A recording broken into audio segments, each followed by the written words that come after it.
रुत की किताब उसका 3 बाब। फिर उसकी सास नोमी ने उससे कहा, मेरी बेटी, क्या मैं तेरे इराम की तलब ना बनूं जिससे तेरे भलाई हो? और क्या बोस हमारा रिश्तेदार नहीं जिसकी छोकरियों के साथ तू थी? देख, वो आज की रात खलियान में जो फटकेगा, सो तू नहा धोकर खुशबू लगा और अपनी पोशाक पहन और खलियान को जा। जब तक वो मर्द खा पी ना चुके तब तक तू अपने तई उस पर जाहिर ना करना। जब वो लेट जाए तो उसके लेटने की जगह को देख लेना। तब तू अंदर जाकर उसके पाँव खोल कर लेट जाना और जो कुछ तुझे करना मुनासिब है वो तुझको बताएगा।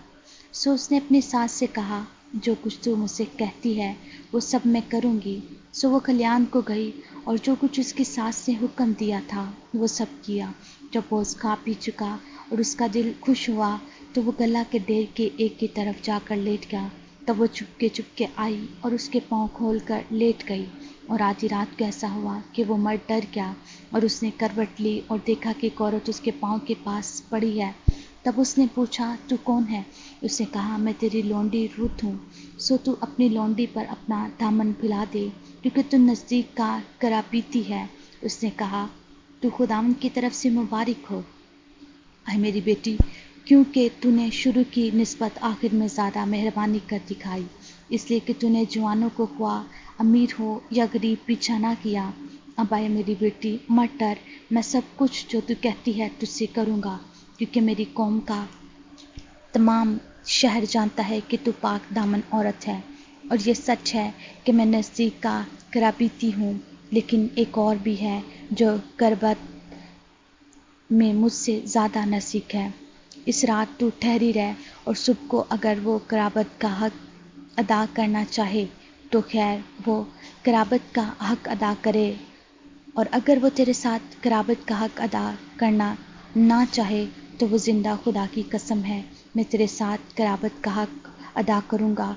सुबह तक तू लेटी रह। सो वो सुबह तक उसके पाँव के पास लेटी रही और पेशतर इससे कि कोई एक दूसरे को पहचान सके उठ खड़ी हुई, क्योंकि उसने कहा दिया था कि ये जाहिर होने ना पाए। खलियान में ये औरत आई थी। फिर उसने कहा, उस चादर को जो तेरे ऊपर है ला और उसे थामे रह। जब उसने उसे थामा और उसने जो के 6 पैमाने नाप कर उस पर लाद दिए, फिर वो शहर को चला गया। जब वो अपनी सास के पास आई तो उसने कहा, मेरी बेटी, तू कौन है? तब उसने कहा, सब कुछ जो उस मर्द ने उससे किया था उसे बताया और कहने लगा कि मुझे को उसने ये 6 पैमाने जो के दिए, क्योंकि उसने कहा तो अपनी सास के पास खाली हाथ ना जा। तब उसने कहा, मेरी बेटी, जब तक इस बात के अंजाम का तुझे पता ना लगे तू चुपचाप बैठी रह, इसलिए कि इस शख्स को चैन ना मिलेगा जब तक वो उस काम को आज ही तमाम ना कर ले।